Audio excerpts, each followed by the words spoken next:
Hey guys, Andrew with Pride Movement Fitness. Today I've got an interview with two people that were incredibly impactful with, me getting in the very beginning to the gym up to where I'm at now. So this is Glenn Dawson and Brandon Straker with Reset You.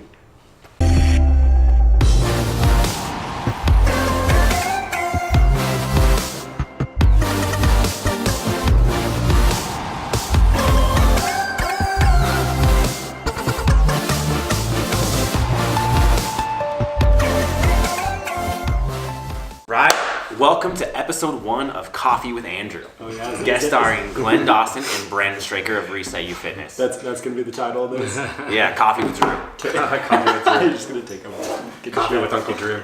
But go ahead, Andrew. Uncle Drew. Well, since Glenn pretty much got that handled, let's go ahead and just start out with Brandon. What actually brought you into fitness? How'd you kind of, from first introduction to it and everything like that to... Before we get into that, Reset You Fitness is a group of individuals. All right, anyway, continue, Brandon. You gotta tell people what we are. I'm getting there. I'll get there. Is this your first interview? Second, thank you very much. Do you want to start that over? No, I don't give a shit, So what got me into fitness? I grew up playing sports, and I think the first thing that really got me in is like my favorite things to watch on TV when I was a kid was like, I loved watching sports, pro wrestling, and I love the action stars like Stallone and Schwarzenegger and stuff, Rambo and the Terminator and all that stuff. It's funny that you look like a pro wrestler. Right? It's so like, when you're a kid and Arnold was in his heyday and when I was a kid anyway, and you're watching things like Conan the Barbarian and the Terminator 2 and stuff like that. And those guys were they were awesome. Bro, don't skip True Lies. True Lies. The list we could go on all day talking about Schwarzenegger movies and stuff. And then, Van Damme and all those guys, they were all jacked. And so, I loved that. And then, so when I was like 11, 12, I taught my parents into buying me a bunch of weights and stuff, so that I could, get big like those guys. And were your parents into like exercise and stuff like that? No, my entire family's actually pretty overweight, they always were growing up. I had a couple family members that weren't here and there, but for the most part. How did you start navigating that then? Like, were you just kind of like, well, I guess I'm gonna like just pick this up and kind of see how it goes, or like how did you kind of start figuring out what you were supposed to be doing? You know what?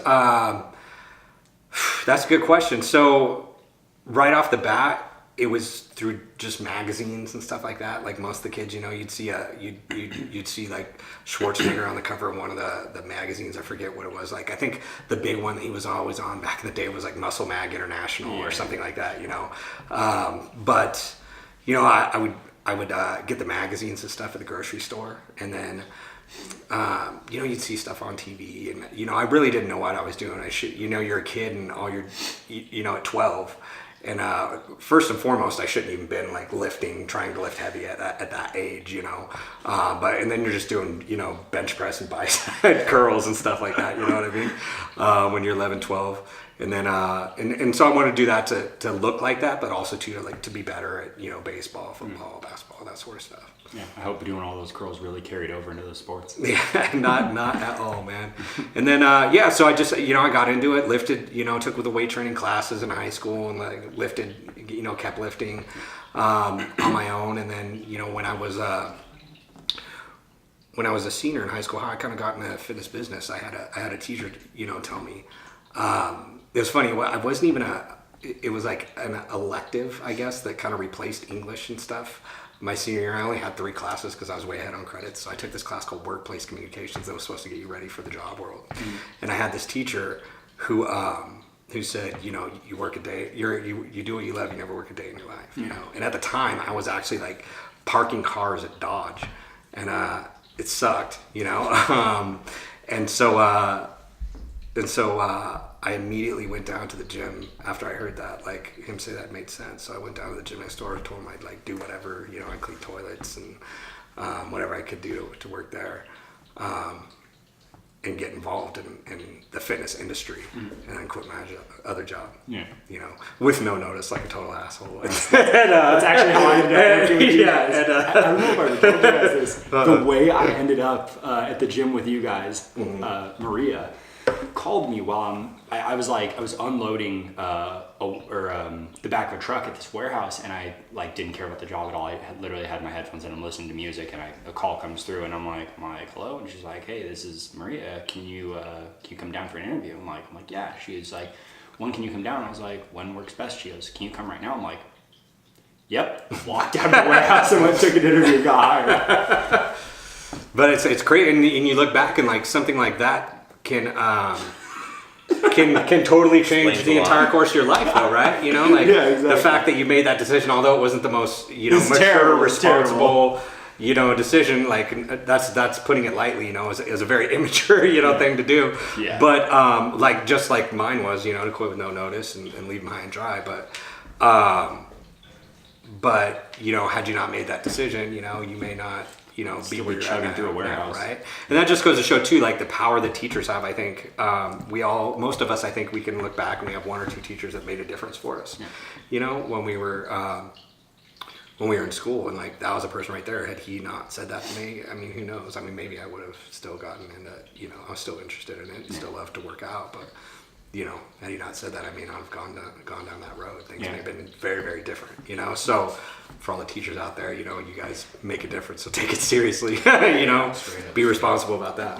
100%. Dude, I had both kind of teachers. I had a teacher that literally told me when I went to go ask him to help me for a job in college, he said, "You're going to be an entrepreneur." And I was like, no, like, just, can you like help me out with these applications? And like, who's hiring? And I had another teacher who I told I was going to make $500,000 a year when I was 32.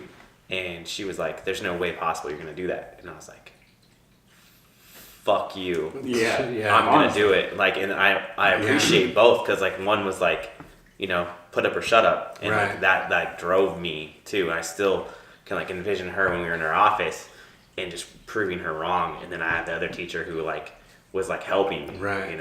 I think that can provide a ton of motivation at like that age, right? But like that same teacher, if they're talking to like a 6-year-old, I mean, that's how people Completely get fucked different. up. That same teacher that says like you're never going to do that at that age are so impressionable that all of a sudden like now they get a belief about themselves. I think it depends a lot just around like the kind of mindset that you cultivate too. Because I mean, like working with you guys for as long as I did, that was something that I slowly started to pick up. At one point in time, if somebody would have said something like that to me, I would have been like, oh, fuck, they're right. Like, I guess I'm just going to be, just some minimum wage, like, just shit for the rest of my life kind of deal. And then, I mean, just talking with you guys as often as I did, whenever I would like started getting down on myself, you'd pick me up and everything like that. And then it got to the point where I was like, I didn't even need that anymore. It was like, hey, you're someone could say like the shittiest thing ever to me, and I'm gonna be like, all right, well, you're a fucking moron. I'm gonna be like amazing. So yeah, I think that's it's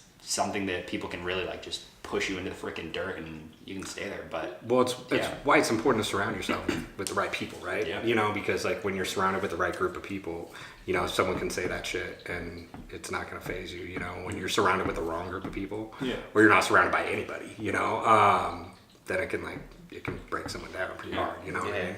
Absolutely. And a lot of times people's entire group of people is people saying shit like that to them, which is fucked up. Yeah, that freaking.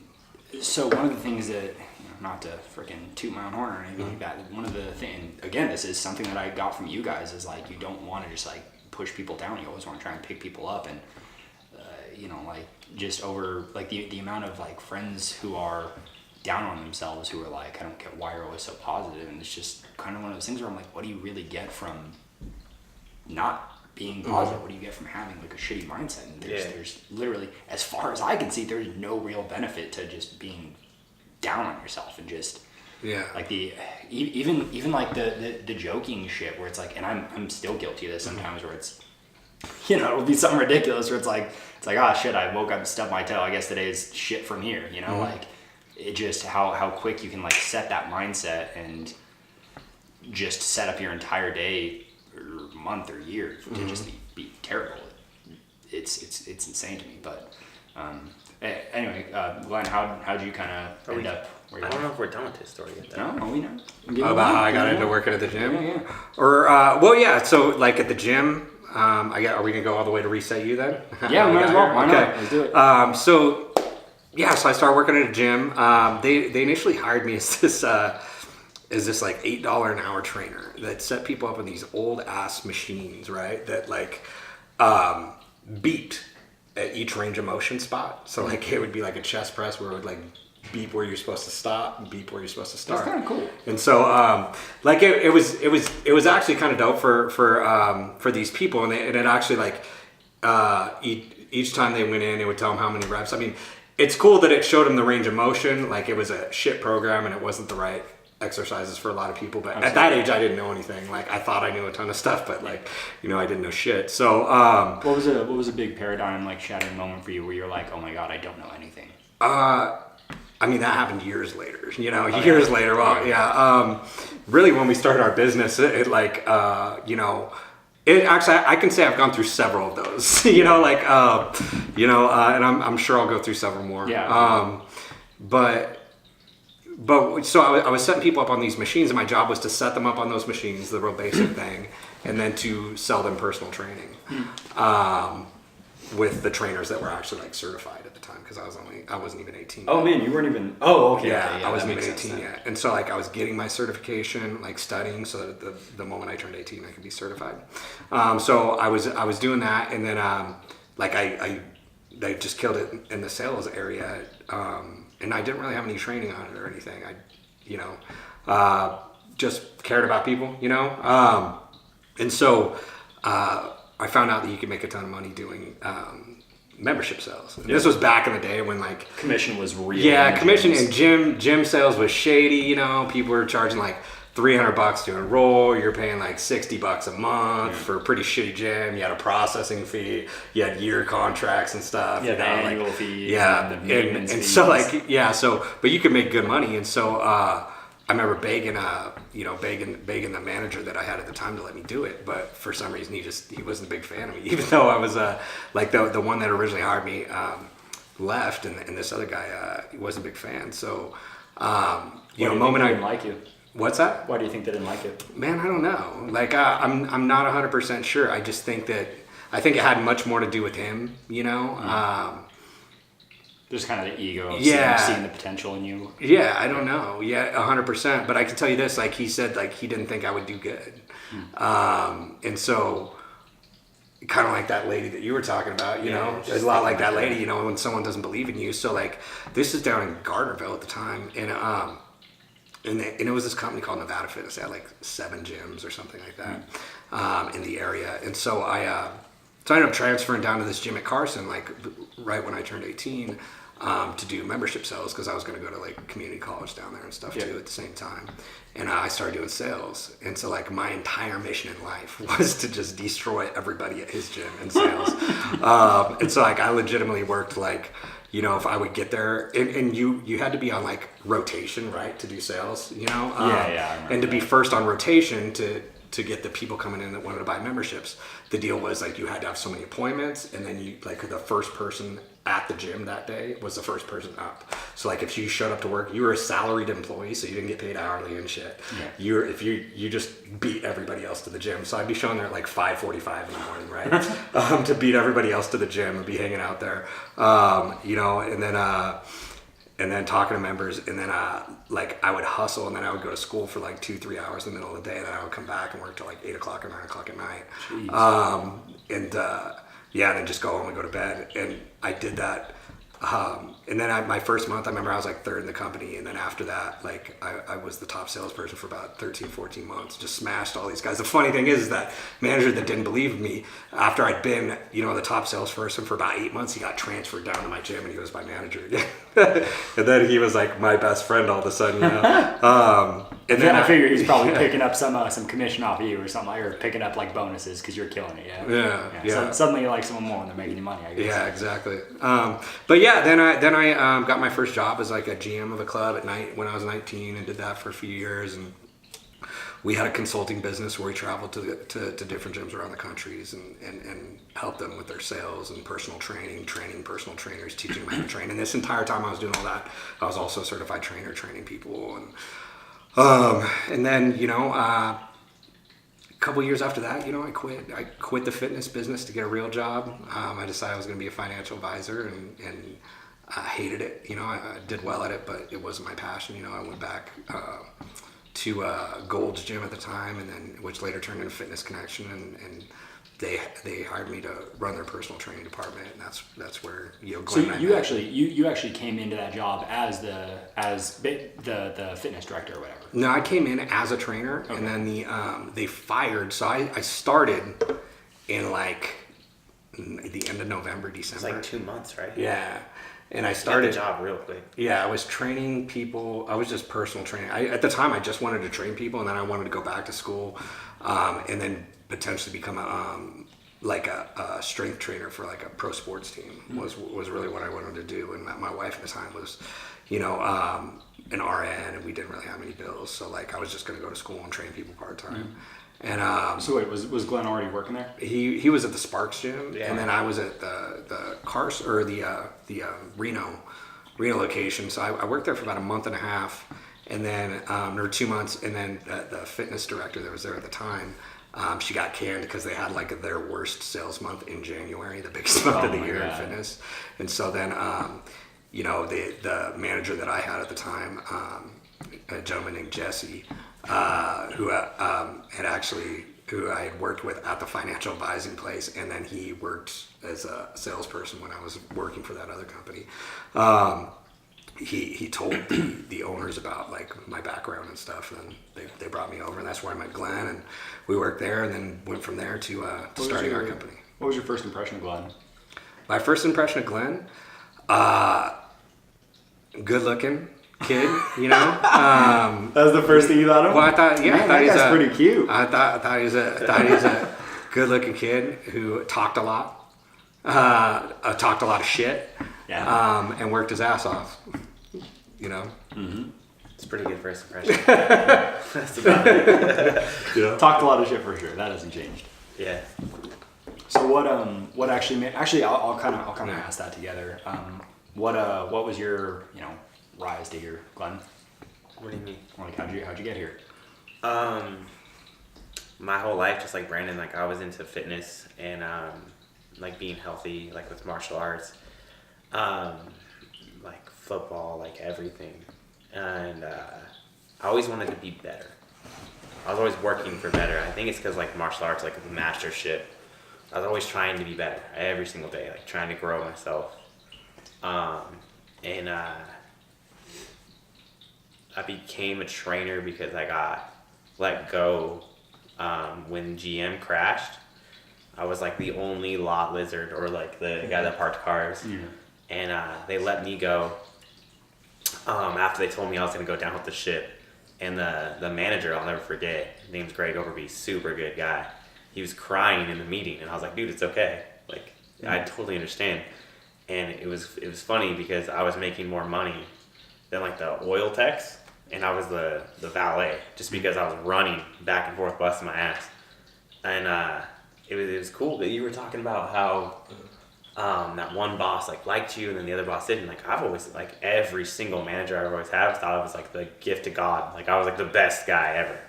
Real quick, do you think, because this is something I've as long as I've known you guys, it was something that it has basically just in my mind kind of been inherent to you guys. Do you think that drive and that hunger is something that can be taught, or do you think that's something that you have or you don't? I think it's an environmental thing, dude. Yeah, I think it's taught. I think it's 100% taught. I don't think it's just something that you're born with or you're not, and I think it really comes, like we all know that all our decisions come from, or that drive, it really just comes from emotions, right? And we all have certain triggers, that cause that. And so when it comes to, just being consistent with it, like that boils down to habits, but when you have that like deep emotional drive to be successful, I mean, it comes from a lot of different things, I think it's definitely something that's a learned behavior, Yeah. No, and I agree with that too. Just because you always hear about like people who come to America for the first time, and it's like, oh, they went from 0 to this much, and it's like, yeah, when you have to do it, like you figure out a freaking way to make it happen. Yeah, definitely. Yeah, but I'm sorry, continue. So every manager was liking you basically. Yeah, and that's foreshadowing for what's about to happen. Oh man, get ready, everybody.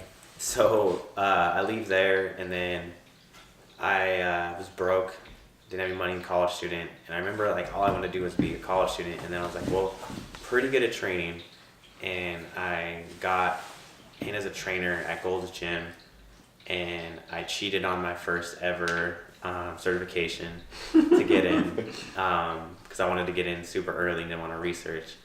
I definitely got certified after that, but I wanted in as quickly as possible. And most of the trainers at Gold's Gym at the time weren't that good. And I was already as good as they were anyways. Like, just from like my background, with everything I had learned, because you learn a lot, like being coached in like 5 different sports. Like, At this point, had you already gone to college and stuff?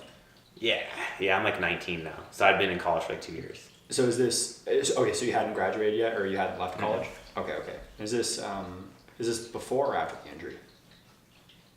So after the injury, like I'll get back to that. So, I was really passionate about it, and I lost my identity because I was a football player and like a good athlete, and I've always been, like the star player, and getting injured and then getting like demoted and not being the star was something that was really tough for me to go through at a young age, because you'd always been better than everybody else, and I'd always like. This is going to sound really shitty, but it was like one of my motivating factors was to be better than everybody else. I think that's bad. To prove to everybody else, it's not the best thing. It's not the best thing. You should probably try to be better than yourself, or compete with yourself. That's fair. And not just try to make everyone else look bad. That I think is different though. Trying to be better than everyone for I think success purposes versus trying to be better than everyone. I physically wanted to make people look bad. That's different. Like I wanted to demolish them. Yeah. So not the best motivation, but then losing that, getting an injury kind of sucked. What was the actual injury? I cracked my 3rd rib, and I had a bunch of other stuff too, like where I just wasn't as efficient as I could be. How'd that happen again? Was that actually on the field? Yeah, it was an onside kick, and I like hit the guy with my shoulder and just cracked. It's funny because I delivered the blow, and he was like laying down and like looking up at me, and I was the one that was hurt. So you still won? No, dude, because I was like this, and I was hurting, and like he was laughing on the ground because I like hurt my shoulder, and you can like look at people through their face mask, and he like saw me grab my shoulder and like wince because you could feel it. It sucked, dude. But yeah, that was pretty demoralizing. And then I thought there was like a different way, like something was wrong. I couldn't figure out what was wrong, or why this would happen to me. And then I became a trainer, and like I remember it was right after I got like my very first summer, and I had no one there, and summer's the worst time to start as a trainer ever because you can't build your book. And then on top of that, I just recently got a DUI, so I didn't have a car, and was like riding my bike back and forth to work and just put in as many hours as I possibly could. This is so funny that you're saying this, because I remember when I first met you, how you told me like, oh yeah, I always used to like, ride my bike back and forth, and I was like, that's insane. Because you were telling me, you're like, oh, it's a long freaking ride there. And I was like, why would anyone do that? And I finally had the answer. Oh yeah, it sucked, dude. I didn't want anyone to drive me. It was my mistake. Yeah, I feel you. I mean, it got lowered to a reckless, but still, like, it was my mistake, and I was going to own it. So I bought a bike instead of having people drive me. Rode my road bike, brought my food with me back when I was eating 8 meals a day. And probably consuming an extra friggin' 400+ calories offsetting the bike too. Yeah, dude, because when you ride home, it was like the wind was in your face and it was uphill. So you're like, it's pretty shitty. Yeah. Yeah, but that 3 months I'm super grateful for, because I had to bust my ass more than anything. And I didn't leave either. Like he was talking about, he would get there and not leave. I didn't leave. Yeah. I was there. Like I wasn't going anywhere. and then got into school for those 3 months because I was in the summertime. And then, built my book, was the highest grossing trainer after that summer. And then went into work, and I remember I got this old lady, and I remember she had shitty form with lunges.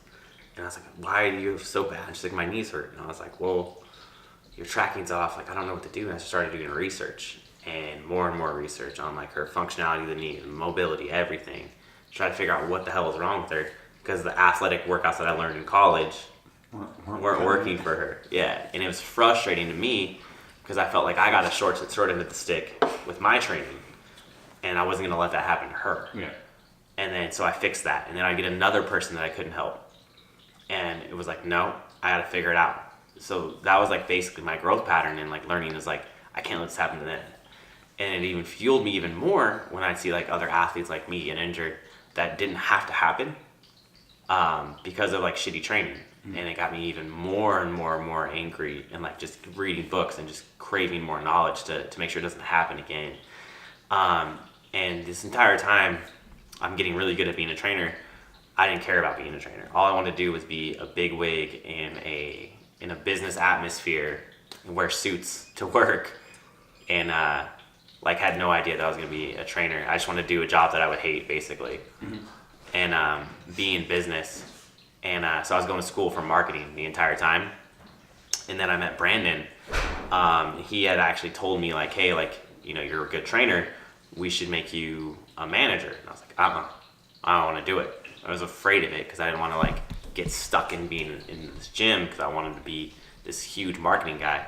And then he actually like laid on the sword for me with our managers at the time, and let me go to school 2 days a week for the entire day, still have a 2-day weekend, and also just work 3 days a week and be a manager, which is like unheard of. So this is, I hadn't met you at this point, right? No. Okay. No, it was when I first became like a salesperson / manager, and I was crappy at sales. Like I had good numbers because I'm likable and I know what I'm doing. As a trainer, I'm really, really good. I'm putting this together in my head. So this is, because when I showed up, you were already in sales, yeah? Yeah. Okay, so I think, do you remember about what year this was? 2013.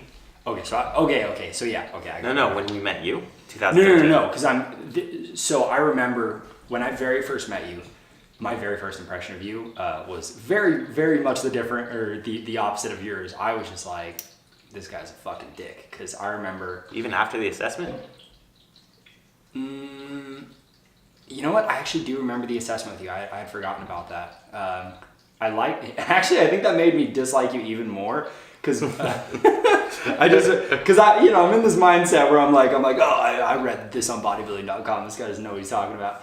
But I remember you having me do this one workout with like 5 pounds, and it was so hard for me, and I was like, this is. You didn't like it because he made you feel like a pussy? Oh yeah, 100%, dude. I was so freaking. Well, like, he still makes you feel like a pussy all the time. Like, has that changed? I can freaking learn from it now, though. At the time, what frustrated me was right before. So I went into that assessment with you with a preconceived notion of what you were like already, because I was going to the gym already. Zach and I were working out together, and I remember you're doing an assessment with somebody, and I go to, I'm like, walking up to go take a bench or something like that, and you had said something where you were, no, you know what, I do have this messed up. My second impression of you actually was after I'd done the assessment, I was already working there, and you go, are you using this bench? And I'm like, yeah. And you said, well, I'm doing an assessment, so I need it. And you like kicked me off the bench, and I'm like, fuck you, dude. Like I was so, and I remember like working at the front desk, and like I was always like, yeah, dude, Glenn's a fucking dick. Like, fuck this guy. I'm sorry. Continue. For the client, bro. For the member. I know. You see, at the time, I'm like, man, he's interrupting my gains. Like, You didn't know the hierarchy of the gym, dude. no, dude, I had no idea what was going on. You didn't see like how many times I've given up my bench to other people with a client. Like it's just, oh, you have somebody who's paying us more? Yeah. Good, take the bench. See, that was an important lesson for me too. But yeah, dude, at the time I was just like furious, and I remember like Well, God, I was dude. trying to hope that you would get it when I said, "Hey, are you using this bench?" But Like, that's not gonna click when I'm freaking like. I can't say, "Hey, dickhead, there's a client here. I need the bench. Can I please use it so I can sell them so we can make this gym run?" like me saying like, "Hey, are you using this?" Hindsight's 2020. That was Yeah. like my first, like probably my first 3 months in a I commercial get it, gym. and I That's have, so funny. and I'm a clean cut dude with like, you know, a comb over and fucking, you know, And I'm like the scrawny. And you have long hair, like, rocker listen to gym rock dude. music, yeah. yeah. yeah. So I get it. So continue. So you ended up into you Yeah, ended up in he the basically taught me management how to position. take, like good skills as a trainer and convert them into sales. And I'll never forget it. It was one of the most powerful things I've learned because I was out of trouble asking for money. I didn't know the importance of sales. And a lot of people like listening may not like. They might be like, "Oh, salespeople are such pieces of shit." Like, I had the same kind of like mindset where I was like, whatever. Like, I don't like that. I don't. When people like don't have money, and he told me, "You're looking at this the wrong way. It's your job to sell these people." And I was like, "Okay, I get it." But he's like, "No. Like, they're gonna go spend this money somewhere else. Like, you're asking for somebody to pay you $130. That's gonna be like their DirecTV bill. No one's canceling their DirecTV bill so they can not have type 2 diabetes. It's your fault if you don't ask the right questions, if you don't figure out what they need as a salesperson and get them those things so they spend their money on the healthy thing instead of the thing that's destructing their health. It's your fault." So like their health, every single person that walked through that door was basically under my control. And it's like almost like being Batman of fitness. Like, it's your job to sell them and make them see, hey, you're killing yourself. You've got this $130 that you're spending on satellite TV with 300 channels. You could easily put that into training and learn how to diet correctly, learn how to work out correctly, and change your life. I gotta be the one that tells them that. Well, and let's face it, like, they're out of shape for a reason, most people, right? And typically it's because, you know, they failed in the past, and like beyond the scientific part of it, like when it comes to the sales process, we know that like they've been putting it off for a long time, you know, and they've been making excuses. And the simple fact of the matter is like people need to be motivated properly, and you're not selling them something that sucks, especially if you're providing a good service, you know, like, and so, you know, when it comes to like being a salesperson and stuff with that, it's so critical that you take that seriously, because like we talked about that day, I remember like it's the difference between someone potentially having their grandmother in 10 years or not. That's your responsibility in that situation. Almost to you the know? T what he told me. Yeah. Except it was, "Andrew, if you don't sell them, they fucking die." Yeah. And I was like, oh God. Yeah, but I mean that's true, because like what if that person, like, what if you push that person a little bit to make the decision that's best for them, not just like about the money, because we all know that we spend money in stupid places, and like most of them do too. Okay, if you don't push them to reallocate some funds to make an investment in their health, like they miss out. You know, they put that potentially is the last chance. You know, you don't know if they're gonna if shit's gonna really start to go downhill. Or that last time that they didn't go for it, you know, they get disappointed in themselves, and it builds up another mental barrier to where they just like never even try again, you know, and you know, they gain another 30, 40 pounds, and someone's grandmother or father or child has a heart attack and dies, or ends up with type 2 diabetes, or not only that, just ends up with worse and worse habits, and then has kids, and then spreads those habits to their kids, and you end up with a whole bunch more unfit people. So it's important that Just starts to compound through generations. that's one thing we talk about. It's so important that you take that role seriously. It's not like selling a fucking vacuum or some other product. Not that vacuums aren't useful, you know, like, but like it's something that you can. It's not going to change your life. It's something that you can be proud of selling, because I know like most of us, we look at certain salespeople, you know, and you think of salespeople as being the scum of the earth because they're trying to manipulate you and stuff like that. And there's a lot that are, because most of us have had a bad experience with a salesperson, like trying to manipulate us and push our buttons and sell us a shitty product. But when it comes to someone's health, like, you know, you have to pull out all the stops, you know, and That's a shitty word too, dude. Like manipulate. Like Just so you guys know, if you're listening to this, we're trying to manipulate you too. No, we're trying to manipulate you to change your life. Though. Yeah, and if like, you have it's to be completely manipulated into making a good decision for yourself, it's a rough spot. And you're always being manipulated every single time. Like you're being manipulated by commercials on TV. Right. Like if your daughter Lexi is like, "Hey Dad, can we go to like pizza tonight?" She's trying to manipulate you to go to pizza. Yeah, like exactly. You're always being manipulated. Get that bad word out of your head. It has nothing to do with that. We're just trying to show you the shit that's gonna make you healthy. And when it comes down to but when it comes down to selling a product, that's what it really, especially fitness, you have to take that seriously, and you have to pull out all the stops, because like if they were gonna do it, they wouldn't be sitting in front of you. Yeah. They wouldn't be sitting in front of you. I remember they you came telling to me you that for too.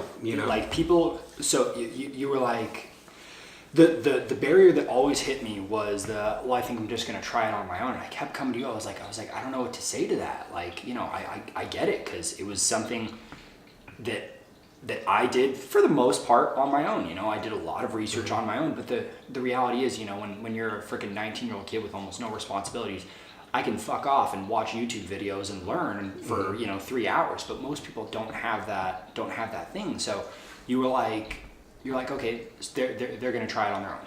How many times have they tried it on their own? Oh God, probably freaking hundreds of times. Maybe probably not hundreds, but they've had that idea click in their head so many times. And it's like, okay, well, what's gotten in the way of it last time? Like, oh my God, they probably don't have the information. Okay, well, where are they going to get that information? They're not. Yeah. People do need that guidance a lot of the time, and it's even smart people, dude. Oh, smart people. I remember, I'll never forget. I had this one guy sitting in front of me one time. He was a dentist, sharp dude, needed to get in shape. And he told me that he's like, man, I think I'm gonna just try it on my own, see how it goes. And I looked at him, and I remember like word for word telling him, listen, man, he's like, I know a little bit about the body, I've worked out before. And I go, look, dude, you're a dentist, right?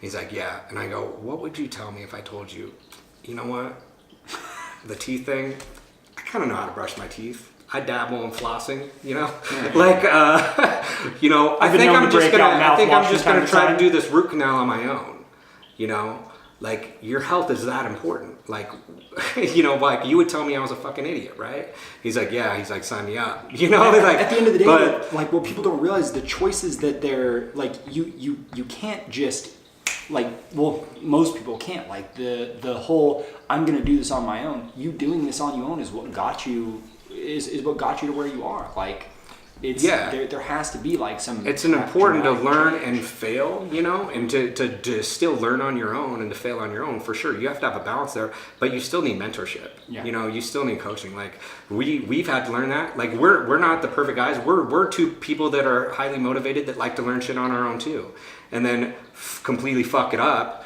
And then we've done that and gotten absolutely nowhere until we had actual professionals come and go, yo, motherfucker, this is what you need to do. Like and the way that changes the learning curve, from spending a year to working on the same fucking thing to, spending like 2 weeks and then moving on to some new shit. Like it's it can't be understated. Yeah, absolutely. It's just humbling to figure out that, like, no matter how good you think you are, your like half-ass habit isn't gonna beat somebody who does that as their passion and that's all they spend their time doing. Yeah. Like we thought we were gonna be able to run our own Facebook ads, but like we're also personal trainers and like really good nutritionists and like all this other stuff. And we're like, yeah, I'll be able to do Facebook ads too.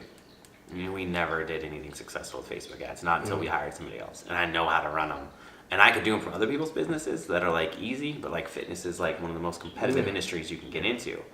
And we were just getting our asses handed to us, dude. And it was like the most ignorant thing to think. It's like, hey, you're gonna go up against all these other Facebook advertisers who are selling fitness and running ads for who fitness. All they do and they're experts. That's and you guys are over here like intelligent guys, but you're experts in other areas. Yeah, you guys are basically the you're a dentist novice who thinks he can go to at gym. best in this area. Yeah.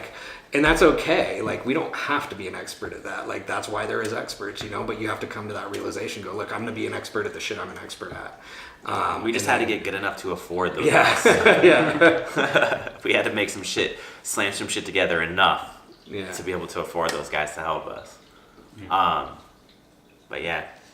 So, did you have anything else to say about your whole getting to where you Oh, are? yeah, we crushed it at that gym. Both of us as team members went up through the ranks. And then there was a manager that was like taking credit for my work, which I'm not very happy with. They called my integrity into question a couple of times when they were lying. It was a manager that didn't like me anymore because I was the one who was being truthful. And it was basically his ass on the line because he was vouching for this other employee who'd been doing drugs and embezzling and a bunch of other stuff. And that was basically like him versus me and Brandon, which obviously he's gonna like take care of his own family, you know, his own ass, which I can't fault him for. But we went through a lot of heartaches, a lot of tears, a lot of like just frustration, to where you get a sick feeling in your stomach before you go to work, and you get home, and I would just talk to my girlfriend about how much I hate work, and it's something I'm passionate about, you know. But I'm very, very, very, very grateful for that because I needed it. I needed to have a manager that didn't like me. I needed to have a manager that, you know, made irrational decisions that just didn't make any sense, and no matter how hard I worked, it wouldn't make it better. So that I would leave because I'm a very loyal person. So like, I needed it to be that bad for us to make Reset You. It had to be that horrible. Like that, like, I'm just getting choked up talking about it. It had to be that, like, emotionally painful for us to make Reset You and build something that we truly love and, you know, have control over and fucking treat our fucking team members with so much more respect, dude. So much more. And actually give people results when they put in effort. Like, that's the other thing too, is there's so many people that will pay for a gym membership, and because the training staff isn't well enough educated, you know, they don't get results. And they're paying this person, they're trying really, really, really hard. You know, like we were when we first built our business, and they're just not getting anything out of it. They're putting in all this effort. And as Americans, we believe like you go put in effort, good shit happens. But it's not how it works with fitness. You know, you can put in effort, you can put in all that sweat and like blood and tears, make all these sacrifices, and still not see the scale move, or still have neck pain, or fucking still have lower back pain, and go to see like chiropractors, physical therapists, doctors, all this shit. And until you get somebody who knows how to fix those problems, like your effort doesn't matter. It doesn't matter until you put it into the right place. And that's basically what we built Reset You for, was to get people results for their effort. I think that's very well put. Yeah. So what for you, because you did mention, you know, the loyalty, you know, which is something that we've talked about a lot. Where do you kind of see that trade-off of, you know, loyalty to someone else versus loyalty to yourself? Like where do you, I guess, how did you kind of flesh that out? I don't know the difference. What do you mean? Because being loyal to myself is being loyal to other people, because it brings me value to be loyal to other people that are close to me. When it's not bringing me value, that's when it can bite me in the ass. Being loyal to somebody who isn't helping me. But if I'm loyal to the correct people, then it brings me value, and I am loyal to myself. Okay, I think that's right. So kind of switching gears. All three of us, whenever we talk about, you know, different foods that should and should not be in people's diets, one in my mind that's at the pretty much the at least in the top three is soy. So we could talk forever about why soy shouldn't be in your diet, the way that it, you know, causes inflammation, the ways that it, you know, messes with your hormones and all that stuff. There was a study recently that came out, and it's still getting looked at, but there's a study that came out recently about soy in relation to SIBO, so small intestinal bacterial overgrowth, that actually showed consumption of soy can actually decrease your body's production of methane and hydrogen. So basically it can actually help to combat SIBO.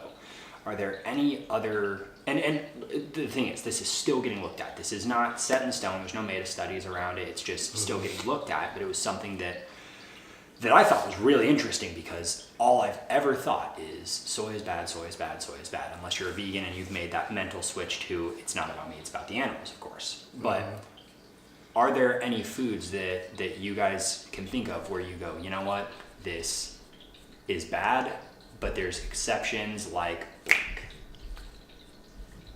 Like, when are the exceptions for soy, for canola oil, for different processed foods? Can you guys think of any? I don't think with processed foods there really is any, man. No. Like, and even with soy, dude, like, yeah. is that one benefit? Does it outweigh all those negatives? I don't know. How bad is the SIBO affecting you? I mean, guess? yeah, small intestinal bacterial overgrowth can like cause a ton of extra inflammation as well. But I'd just be real interested to see what the other factors are in that study. You know, like because who knows what else the people were doing. You know, were they fasting when eating soy? You know, were they consuming a certain type of probiotics? You know, were some of the people on antibiotics? The one thing that I will say, and I think it is an important part to it, is it did matter the kind of soy. So there were you go. certain soy products that were no good. So were they eating like edamame or some shit? Yeah, so something like that, right? edamame and tempe, that kind of stuff was more effective. But then things like soy milk were actually shown to increase like the effects of SIBO and stuff like that. So there is still a lot more information. Which makes a lot of sense, because let's face it, if you're eating like edamame or something, which is a natural it's a whole food, yeah, it's a whole food. That's different. It's not a highly processed food. Yeah, and then tempeh, if I remember right, is fermented soy. Right. So which would make sense too, because when you go through the fermentation process, you know it's gonna have effects on your microbiome. So so like. That's the other part of the studies like that I was going to ask, because most people when they eat soy, let's face it, like 5% of the soy consumed, it might be 99 is not edamame. You know, it's all this processed bullshit. You know, which is going to have a lot of times artificial sweeteners and with it that are going to increase the effects of SIBO and so on. So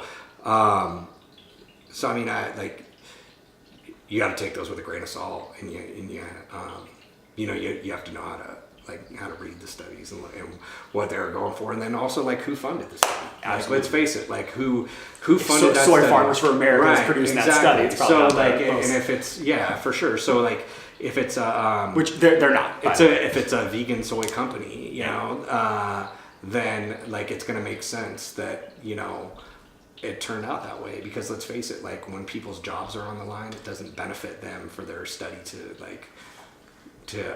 go against the company that they're working for. Oh yeah, dude, the amount of studies that get that get pushed away because someone goes in hoping to find X result and it ends up coming out the opposite, and they're like, okay, well, the majority of our pharmaceutical studies, 100%, is exactly how it is. What is it? Something like the amount of people who were like saved by statins had like just as many, or there was like an equal amount of drawbacks from statins as there were like benefits. Like it's freaking insane to me how that can just get buried. Yeah, absolutely. Well, I mean, you just got to follow the money, and it sucks that you even have to say talk about conspiracies and stuff like that, and it being a theory when you start talking about like lobbyists and their effect on the drug companies, the pharmaceutical industry, and in our health. But like, it's very real, and people need to pay attention. The problem is I just don't think people give a fuck enough. In the world today, like we're in this consumer culture,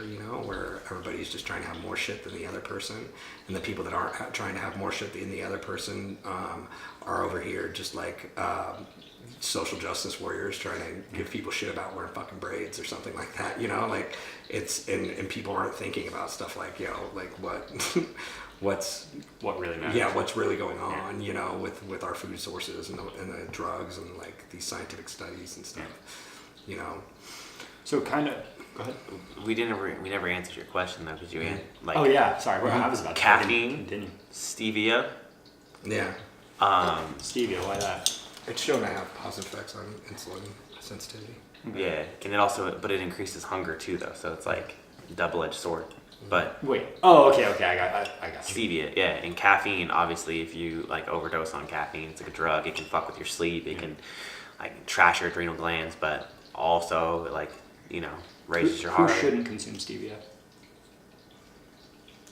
Like where do you make the trade-off with 0 calorie, artificial and non-artificial sweetener, Well, I think processed if sweeteners and anybody stuff has like that. extremely high levels of inflammation, because too much of anything could cause inflammation too. I would Like- say that, and then fucking people that are like still dealing with the sweet tooth. So one of the kind of continuing off of the marijuana thing, you did mention some of the drawbacks about it. What is we have the endocannabinoid system. We do have some internal production of cannabinoids, at least kind of theoretical, kind of proven at this point, but they're even showing the whole runner's high might actually be related to our endocannabinoid system. The same way that caffeine, for example, can affect our adrenals, do you guys think that having an exogenous production of cannabinoids, do you think that can have any, can kind of downturn our own endogenous production of cannabinoids? Yeah, dude, for sure. Is it something you guys have In ever excess. Is it something what? noticed? Is it something you guys have ever noticed any issue with? In myself? Yeah. No. No? I do it frequently enough. That's cool. That's good at least. And I kind of think of it too back to like high school, like just watching friends where they just, like the cliche burnout deal or whatever. Yeah, I think you got to kind of wake and bake and do it all the time, and anything that you abuse like that's going to cause issues, man. We're too responsible for that shit. It's just basically We're though. business It's a fundamental rule, just like it seems of the universe. There has to be balance. Yeah. I don't abuse know, coffee or like anything else, dude. And so Wait, perfectly balanced, as all things should be. Yeah. Okay, Yeah. just making sure. Absolutely. And so when you start putting exogenous anything in your body, it's going to cause some changes. Definitely. And especially if a little bit can be very helpful, and too much can cause issues, for sure. And it's not like you're going to get too high and go out and beat someone like with drinking. You're not going to get too high and just die like drinking, but Can't even picture that. but like you'll probably struggle with some issues with your memory, and you'll probably struggle with some with some issues with like time management, and just like and then probably some issues with like serotonin and stuff like that. I'll tell you what though, that runner's high is a real thing, dude. I went for a hill run today, and I was listening to Joe Rogan's Sober October, and it got me super hyped because Joe Rogan's like, I just get in that mindset where he's trying to kill Bert, Did you hear him talk about where he was like doing his 5 hours of cardio or something to win that competition? He was like drinking a cream soda and eating animal crackers on the elliptical and shit. I can just to picture make it, it through. Just going. Yeah, exactly. But he was So talking about funny. his hill run. He's like, it's like a natural high, and I'm like, I fucking crushed this hill run this morning. I went to go get coffee for Andrew. Appreciate it. Because I owed him a coffee, and I was like sitting in the coffee shop, like just high, dude, just high, like legit, like high. I just wanted to like close my eyes and just like drift off because I was like so spent, dude. It was one of those like David Goggins type, like yelling at yourself, like you can do this, you better not stop, don't you dare stop moving those legs. Like, oh dude, it was tough, and it was cold too. That's Like 25 degrees outside. Dude, that's how I did when I did that. I've been telling everybody about this because I'm so proud of it. So like with absolutely no shame, I'm gonna brag like about the fact that I did an hour on the rowing Brag machine. on. Oh my god, and that actually is kind of impressive. That shit was fucking. Hey, what do you think's harder, hour on a rowing machine or hour on a Stairmaster? I've done neither. I think Both. Stairmaster, it's going to depend on the. They're on the both just intensity. excruciating. No, the rowing machine. I've done an hour on the Stairmaster before, and You it have? sucks. Yeah, for sure. Yeah, it I've done 40 minutes. it sucks. It's not fun, but like, the Stairmaster, you can like shift your weight on the armrest. I mean, and like stuff. with your hands off the thing. With your hands off. Like I've never done it like that, but just being on the stair. Either At, like, way, at least even a 10. being on we the can literally Stairmaster just ask period is- any random girl on Instagram this question. They're going to be like, Stairmaster's easy. Yeah. Well, and like, do that can we shit get backwards. like, can we talk about one thing for a second, real quick, while we're on the subject, for all the ladies out there? Doing the Stairmaster sideways and backwards. Thank you. Serves to do absolutely fucking nothing for you, other than to potentially make you eat shit and bust yourself in half. Like It doesn't make your glutes bigger. No, and it creates imbalances. It doesn't make the inside of your thighs more toned. whoever the fuck told you to do that, or just because you saw someone fit doing it, either at the gym or on Instagram, that does not mean that it does fucking anything, okay? Just like if you were to see someone fit, eating pizza and drinking beer, that does not mean that, you get to drink beer and eat pizza. 100% because of Instagram too. Like think about back when like Shreds was, I don't know if you guys ever actually knew about Shreds, but when Shreds was getting freaking huge and Joey Swole's doing like the sideways chest press, like that's not benefiting his chest growth because of that. It's benefiting him because he's taking a shitload of juice. Like well, and then the people that get on the hammer strength and pull the fucking pulling that back or sideways and stuff to try and hit their lats different. It's like dipshit, man. Just do some fucking pull-ups and some rows and But everyone wants to have like the secret sauce and this flashy new workout, and that's the thing too. The idiots that do the shoulder press backwards and lay forward on the fucking bench, or they do the hack squat backwards, or it's like. We're such like a neophilic like species that it's like whenever we see something slightly different and we see some like fit person doing it, we're like, oh, that's the secret. That's the secret. Yeah, that's why they're fit. Yeah, it's not possible that like maybe they have really good nutrition habits, but they're complete fucking idiot when it comes to really good genetics, but what's fucking funny? Or they're taking a shit ton of drugs, Dude, they all do those stomach vacuums too, and they're like, stomach vacuums makes your waist small. I'm like, nah, man. You wear a waist trainer for 5 hours a day. That makes your waist small. Mm-hmm. That one I think I'm going to disagree with a little bit. Bro, do it. No. Waist trainers do, but I mean, stomach vacuums do help. Compared to a waist trainer? Oh, no, they're totally opposite. Okay, I thought you were saying stomach vacuums don't do anything for No, man, but they're doing the stomach, like he said, like fit people eating pizza. Okay. Like they're doing stomach vacuums, like, this is how you do it, Instagram. But there's a lot more going on behind the scenes. What the fuck is happening? Like, if you've ever done a fitness show, those dudes wear their fucking belt like 5 hours a fucking day. And if you do that for a week, your waist is smaller. Speaking of belts, wearing a fucking belt while you're doing curls is not necessary. Unless you have a fitness show in a week. Which is, then you're trying to make your waist smaller. If you're an average person, you don't need to walk into the gym with your belt on, change in the locker room with your belt on. Trying to change your composition. It's just, God, dude, that shit. It's the Instagram weight room warrior dipshits fucking uniform to walk in with goddamn like some it's like some jogger pants. You gotta have some jogger pants. You gotta have like a stringer tank top, and then you need to have a fucking you gotta have a belt on your camouflage shoes. Yeah, no. You gotta have a belt. Camouflage shoes. But like, you know what I'm talking about. No. You know what? I shouldn't have said joggers. You gotta wear leggings. That's it. You gotta wear leggings. With a weight. And then you gotta have a beard that's faded into your hair. You need to have really nice hair also. And then you gotta spend a hell of time on your hair. You need a mildly distinguished nose. Yeah. Have your eyebrows plucked right in the center. And then you're a douchebag. Yeah. And then you but they had to have been the captain of the university. No, you gotta have a gallon jug of milk jug full of water, right? And then you have to have some Beats headphones.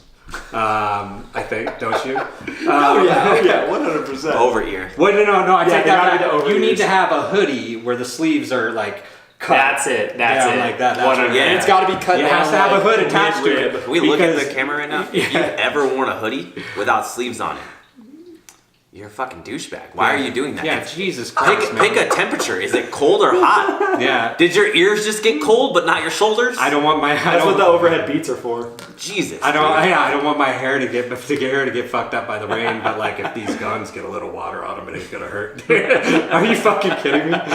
Oh, come on, dude. Yeah. But that's like, coming back to the other really goofy exercises. The thing where people will go on the assisted pull-up machine and do a single leg press down. That's hop on a leg press. Do a fucking step up. Yeah. Like do an assisted step up where you hold something. Like I don't know what it is that you think you're gaining from that. Go grab a squat. Do a single leg squat. Do a pistol squat. Do a split leg squat. I'm gonna disagree with that though. For people with shit range, because they don't do the right purpose. Let me finish. This is exactly where I'm going. So people with shit range of motion, to get that hip capsule in the right position, if they did it correctly with knee external rotation, it will, take that humeral head and just jam it right back in to the socket, dude, and it's. But that's never who you see doing it though, right? No, Like, no. And I was going to say, you could also just get a usually low step up and just use something to assist you. It's in that. usually It's it's usually some chick with her like, do you even or Someone's fucking got a Gym camera Shark straight on her leggings ass. on. Sorry, I said yeah, femoral, I meant feet. yeah. Like, femoral. No, Yeah. I know what you meant. But yeah, like if you think about it though, like if you're standing upright and one leg is stabilized completely, glute med turned on, like all these muscles turned on, right? And then you have your pelvis straight, which is like the whole point. And then you bring this leg up with an assist. It's almost like an assisted stretch. But if you're using it as a stretch, I think that's different though. No. But it's still activation in motion too. Like it's actually a really, really Oh, important you're talking exercise. about using it as Well, like here's that the isometric contraction. here's the thing. Yeah. Like you, That makes sense. you see people do it wrong all the time, And it's not like.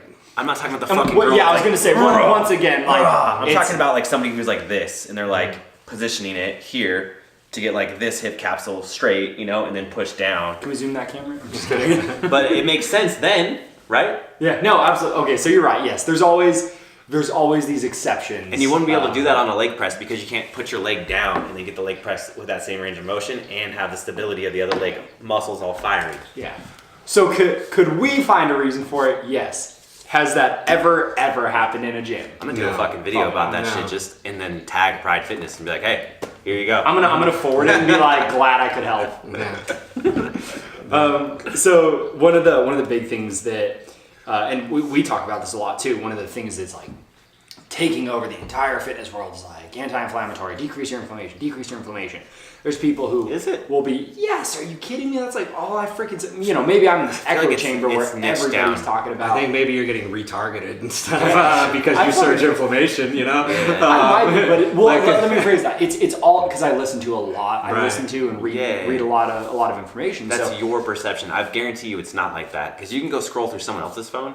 Like that's true. I go scroll Well- through my girlfriend's phone to go like look at her newsfeed. Well, hold on. Let me get to It's the main completely point. different, dude. So with a lot of people trying to do these cold dips and eating shitloads of turmeric and doing basically everything they can to decrease inflammation, stuff like that.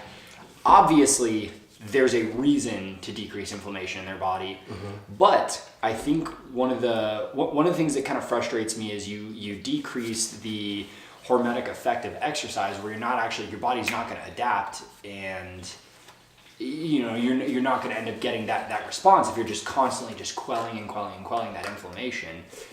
What are some other times you think inflammation is good to have? Well, so plain and simple, to fight infection, it's an important thing. Inflammation is an immune response. It's always so important. it's very important. The problem Yeah. is chronic inflammation, which is so like you're supposed to have inflammation. Mm-hmm. Inflammation is a good thing in small doses, just like just like insulin, just like cortisol, just like all your hormones, right? Yep. But the reason you're seeing so much of like inflammation is probably what you're looking at, but like also too, there's like a few main factors that affect inflammation that are affecting everything else that is ailing people. Yeah. So number one, inflammation is the main cause of metabolic syndrome, right? Which is A lot of people don't even know what that is. which is it causes heart disease, diabetes, like you name it, like everything, every disease. And so with inflammation being the main cause of the number one cause of death, metabolic syndrome, heart disease, diabetes, and so on. I can't believe they couldn't come up with a better name than metabolic syndrome. Right. Yeah. They could have scared the shit out of people with Yeah. that, but instead they're like, Yeah. They should come up. We should think. Oh, we yeah. should think Poison of a name, syndrome. Yeah. literally fucking die. syndrome. Yeah. But I just like poisoning. the main cause of of all of the symptoms of metabolic syndrome, like the type 2 diabetes, or the things that make up metabolic syndrome, are the same causes of inflammation and so you have like we're talking about SIBO, you have your microbiome, you have insulin resistance, which leads to every other hormonal imbalance. Eating highly processed foods, refined carbohydrates. These are all things that throw your hormones off, that increase inflammation, and they're all connected. And so like that's why you're hearing so much about it, because you're typically like you're going to hear about inflammation if you look at any other thing that's ailing you right now, because it fucking causes everything. right? So no matter what you're looking at, if you're looking at it holistically, rather than the dualistic approach of the medical industry, right, where they're just like looking at, oh, okay, well, your nose is stuffy, so there must be something wrong with your nose, rather than how much do you sleep, what cause, what toxins might you be consuming, slapping the Band-Aid, right, exactly. Yeah. So like anytime you go the holistic route, which is what you're doing, and more people are. You're always going to come down to those things. You're going to come back down to microbiome, hormones, inflammation, right? Proper nutrition, proper sleep habits, environmental. Like they're all connected. And if one's off, the other ones. If you have inflammation, you're going to have all these other issues. If you have issues with your hormones, you're going to have inflammation. If you have those problems, you most likely have something fucked up in your nutrition, or you have a toxin. So, barring severe examples, for the average person, what would you say are some very clear cues of, hey, you're dealing with some like inflammation related issues? This is a good cue that you need to change something. Bloating, gassy feeling, water retention, itchiness, redness, elevated heat temperature, chronic fatigue. Yeah, chronic fatigue, improper mood too. If you're always anxious just and depressed. Like every symptom of puberty. Yeah, but bowel problems, that blows my mind. The amount of people who have like severe diarrhea or like something like that, and they just go through their day and just think it's or nothing. migraines. Most people don't realize this, but the number, like most people think of like when it comes to celiac disease, that it's always like a bowel disorder, that is where you're gonna experience it the most if you have an allergy to gluten, which what are they saying 85% of people have now. The number 2 indicator is migraines, and so that goes back to like inflammation as well. If you have celiac, you're gonna gluten's causing severe amounts of inflammation, which is causing migraines. And so most times people aren't even gonna look at that, at all. They're just gonna look at potentially it being celiac if it's something with your bowels, like IBS, Crohn's, something like that. Yeah, definitely. So one of you guys listen to a lot of Rogan, so God, I'm gonna say this and he's gonna walk through the door. What do you guys think about the carnivore diet? I think it's trash. Yeah, I think there's certain micronutrients that you need. Did you hear about that guy who went on it for like he's been like on it for a year? Is it the guy that was on Rogan's podcast? Or? I think it was. He had a lot of just like anecdotal shit that Definitely. He was throwing out, where it was like there was nothing really backed by real science. He was like more, I read about a guy once that, and well, this has been my experience, and and so like, number one, like we're all different, there's certain fundamental rules for nutrition, but like there's small things that are going to change with each person, and some people are more resilient than others, So why is it that you think, because, and again, possibly echo chamber, but a lot of what I hear and see now is people who are like, oh, I just switched to the you could search #carnivore diet on any social networking, and all that's going to come up is, oh my God, I had this amazing, yada, yada, like all these huge benefits that came because of it. My theory on it, and I think you guys would probably agree, is these people who are, and it's probably the same reason that people who are like, oh my God, I switched to the vegan diet, now I feel amazing. So many of these people who are switching to cut the bullshit out. Exactly, these people who are going to opposite extremes, you're cutting out all your processed bullshit if you go full vegan. You're cutting out all of your processed bullshit if you go full carnivore. But in that same breath, the amount of people who go for a carnivore diet and they're consuming like tons of processed deli meats or something, and people who are going full vegan and they're still consuming like Beyond Beef and stuff like that, where it's extremely processed. Like cutting out that processed bullshit is like gonna be life changing. But even beyond that, the amount of people who just their diet is fucking fast food and that's it. Yeah. Like, oh, this was the key. It's like, no, you cut out bullshit. Right. Dude, honestly, you want to see are those people that are saying this, how much better they're feeling? Are they people that went from eating grass-fed meats, no processed foods, a ton of greens and no refined carbohydrates? Are these people that were eating that way starting to do the carnivore diet and being like, oh, I saw this big improvement? I don't know. But I would venture to say that that's not, you know, just like you said with being vegan, like there's some certain things you're gonna have to cut out. You're gonna have to cut out like a lot of omega-6s, but like let's face it, there's a lot of unhealthy vegans. There's a lot of fat vegans. Oh yeah. You know, and the same with vegetarians and so it's really important to understand that, you know, correlation's not causation, and you have to look at it, you know, you can't look at it linearly, you know. It's the same thing, honestly, like why we don't drink that often anymore too. Man, a lot of people never heard that 4 years ago. Yeah, a lot of people, we didn't drink that much even then. We just binge drink a lot more often. We just partied, bro. Yeah, it's different. But like what you don't know is like with our work with like high performance, like athletes or entrepreneurs, all we're trying to do is make a person like into a superhuman, like inside and out, like mentally, biologically, hormonally, everything that we can possibly do to make this person superhuman so that they sit at a 10 every single day. So like if you just think like that one day where I was super focused and everything was firing on all cylinders and I finished, you know, a week's worth of work in 3 hours, like everyone's been there. We try to make that happen every single day. So we're engineering our diet so it's anti-inflammatory, we have the right amount of macros, we have low body fat percentage, we can push the most weights with no, you know, force being spit everywhere else. Like we're like engineering ourselves to be superhumans at a 10, right? Sure. What's really fucked up is we're engineering ourselves to be human, but everybody else is such a piece of shit that it's a superhuman. You know, like, like that's really what we're doing. You know, like just functioning in the way that we're meant to. We're teaching people to like to operate like a normal human being. Yeah. But everybody else is so fucking trash that like it seems superhuman. You know? Exactly. So basically, like on the human scale, we're a 10, right, or a 9, or whatever. If you're living your prototype. If you're living your life as like a paleo caveman or whatever, at a 10, and then you drink alcohol, which is inflammatory and fucks with insulin and all these other things, and fucks with your serotonin levels, and you get fucking depressed and anxious the next day, and the next day, like you're hungover, you drop to a 5. It's crushing. It fucking sucks, dude. It's like someone fucking just gave Superman kryptonite and he just fucking fell from like a skyscraper flying and then just hit the ground and he's like, fuck, this sucks. But if you give that same alcohol to somebody who's living their life at a 6 who doesn't know what a fucking 10 is, they go from a 6 to a 5, they're like, oh, I got a little bit of a headache today. That's it. It's not crushing. For us, it's debilitating.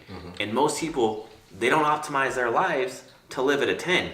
So if they can go from a 6, cut out all the processed bullshit because they're on a vegan diet, you know, or you go on any fucking diet, you stop eating processed shit. You can go on a paleo diet, you can go on a keto diet, you can go on fucking carnivore diet. You cut out something that's bad for you. That's it. You just stop eating bullshit. Yeah. You're gonna go from a 6 to a 7 or an 8. You're gonna feel better. So it has nothing to do, like he said, causation. It's just you're making better choices, so you raised your level as a human being. Yeah. So when it comes to, you know, removing a lot of these foods, what I personally like to do with people is I like finding out what foods, because yes, you can just cut things out, but it's not realistic for people to just remove absolutely everything from their diet. You know, removing multiple different kinds of things. It's not realistic to ask that of absolutely everybody forever. One of the things that I like to do with people is actually reintroduce things and test it out, because there's going to be certain foods that realistically some people are going to have negative effects to that others are not. I parrot on this all the time. Like me, for example, I have a horrible reaction to beans and legumes. I don't have an allergy to it, but I've got a horrible intolerance to it. Like I mean, if I'm at a 10, I'm a fucking 2 when I have like legumes in my diet. But I've, you know, retested them, tried to see, you know, is my gut repairing itself? Is this something I'm temporarily having an issue with versus is this a lifelong issue? And then even testing out different variants of it. Like I just bought a bunch of sprouted legumes and cooked those, no issue. No issue whatsoever.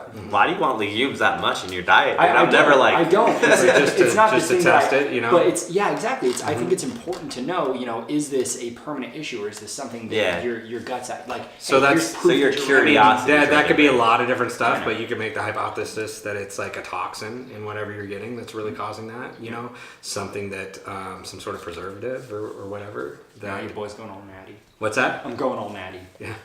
Pure lagoon. Pure lagoon. Yeah.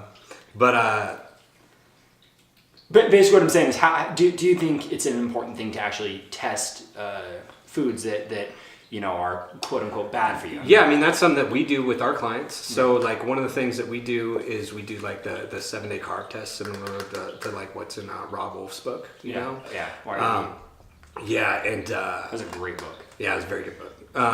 And so with that, like we have people test to see which carbohydrates they're What's responding spiking to. your insulin and Yeah, stuff. what they're responding to better. And so Did you guys test that on yourselves? yeah, Did you find any surprises?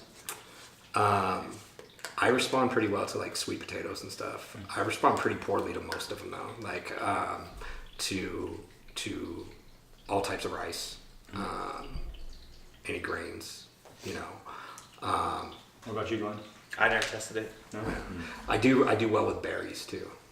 I'm kind of all or nothing, dude. And Honestly, apples. with diets, I'm either like getting lean for a fitness show, or I'm bulking to make my lifts go up. So I just put those carbohydrates where they belong for those areas, or I'm getting lean. Like I don't have the curiosity either to find out because I don't care.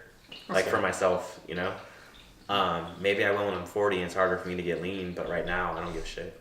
Well, I think beyond that too, it's when it's your lifestyle, it's probably a lot easier to do versus your average person. If you're like, hey, you got to cut out X, Y, and Z, they're like, fuck, I don't function without it. But if it becomes something where you say, hey, cut this out for 30 days and reintroduce this and test it, you find out it's not an issue. Well, he for you, doesn't you're have a probably lot of fine. testing to do though, too. Just because, plain and simple, like he's so disciplined all the time that like Exactly. if he That's what I mean. If So he he's eats carbs and it's section not a that. cheat day, like it's gonna be sweet potatoes and stuff. He's not fucking around with trying to like introduce some bread into his diet. That actually brings So- up an interesting concept, the whole cheat day thing. That's something I, from a mindset standpoint, from a biological and physical standpoint, I get it. But from a mental standpoint, I kind of struggle with that one a bit sometimes because just based purely around the wording of cheat day, I feel like it builds this mental pattern of I'm cheating because I don't like it. I don't like what I'm doing. That's fair. Yeah. You can use any other terminology, strategic overfeed or whatever else. That's fair. So but that is true. We do cheat days during football season. The rest of the time it's usually like a cheat meal, which I'm a bigger fan of personally because you just don't feel it. It's like having a couple cocktails versus going and binge drinking and getting fucked up. It's a whole different ball game. And so like in the the result the next day is the same. Yeah, dude, with binging meal. hurts just as bad as Yeah. binge drinking, dude. Yeah, and so like I'm a bigger fan of a cheat meal. I think that's important. From just a metabolic standpoint, it's important to raise your calories and stuff like that. If you don't want to, if you just want to do it with clean foods, even better. And that, well, again, kind of coming back to it, that also I think is one of the reasons that so many people get stuck at these weight loss plateaus or valleys, I suppose, because they're just cutting, and it's like, how low can your calories really get? Like the amount of people who are eating like 1,000 calories and still not dropping weight, and it's like, Right. well, you've been cutting calories for 3 fucking years. Like your body's gonna adapt at some point in time. Like, so for want of a better word, cheat days do absolutely have their place. But again, there's so many people who they'll go into it and they'll do that cheat day, and then Ryan was talking about it. Your cheat day goes from a cheat day to a cheat week to a cheat month to a cheat year, and then it's Ryan, who? your as Ryan. Oh, really? Yeah. Butler, I think. Yeah. Yeah. Yeah. I don't think I've ever had that happen, honestly. I'm probably a minority. Glenn, you're Glenn. Yeah. You're Glenn. It doesn't do that, honestly. Like, it's a mental break for me, dude. Honestly, to have a cheat day because I'm so regimented in everything else and do like I'm wasting willpower basically the entire week So if I have a day where I don't have to like waste willpower at all, it like fills the tank back up, dude, for Monday. What is a vice for you? Like food or drink wise? Like what's a vice for you? What do you mean? Like Brandon's potato chips. Oh, like what do I like to eat? Yeah. Like what's the food Pizza. vice? Pizza. Honestly, like a vice for me, or something that like I indulge on, is just complete relaxation and not working. Because I actually like enjoy working. I like love working. So for me to like not work, it's actually very, very hard to do. The only way I can like rationalize it in my head is because it's gonna make me better on a Monday. But like just not working, that's like one of my vices is like that I love now is just the day where you don't do anything. I watch TV for like almost the whole day. People are like, oh, I hate TV. I'm like, I don't hate TV at all. I love just watching TV for like a whole day and doing nothing and not getting off the couch, not cleaning a dish, not like cleaning your house. Did you finish New Daredevil yet? Oh yeah. I got the last episode. That's it. Oh, it's sick. I still got a couple episodes. It's Dope, been great man. so far. Where are you at? Episode 8. I haven't watched much TV. What part though? I don't know. I just know I'm at episode 8. So kind of coming back to the whole like vices thing. Then with pizza being it. If somebody gives into these cheat days or whatever, it becomes something where it's easy for a lot of people to kind of continue that. Like if you think about it, where it's if you had if you went and go buy one box or like one box pizza versus you have a couple in the fridge, like you've got like a week's worth of pizza. Do you feel like it's something where it's easy? And it kind of where I'm coming from with this is a lot of people they'll start they'll have their cheat day or whatever, but instead of buying enough for one meal, they buy enough where it's a couple days, and they're like, well, I can't just let this. Yeah, you gotta throw that shit away, man. Like we trash it. Like it I doesn't throw it sit in away the and my house, girlfriend eats it. Doesn't sit in the fridge, Like sometimes I'll give it to my daughter, but for the most part, especially if I don't have my daughter that week, and even now because I really don't want her eating all that bullshit. So, I throw it away. I don't care how much left. I'm gonna go on that. Yeah. How do you feel about regulating food for children? I think it's important that they learn to eat what you eat. That you're not like, when kids are hungry enough, they'll eat. And that sounds shitty, but like if your kid is in a spot where they won't eat real food because you fed them so much fucking junk food, You're fucking your kid that they up. don't like it, then And I'm not the parent. That's fine. then like plain and simple, that was your mistake. Not making them wait till they're hungry enough to eat what you made for dinner. So it's your responsibility to lead by example and stuff. And this is another thing. Like we're gonna do a video on it, a couple different videos on it. But there's just so many problems with parenting and eating and our health habits with our children, because like Glenn was on a call not long ago and the lady was trying to say that like her kid's not active enough and that's why She's they're playing overweight. too many video games and that's why she's overweight. Yeah. Because when they were younger, they used to go outside and play.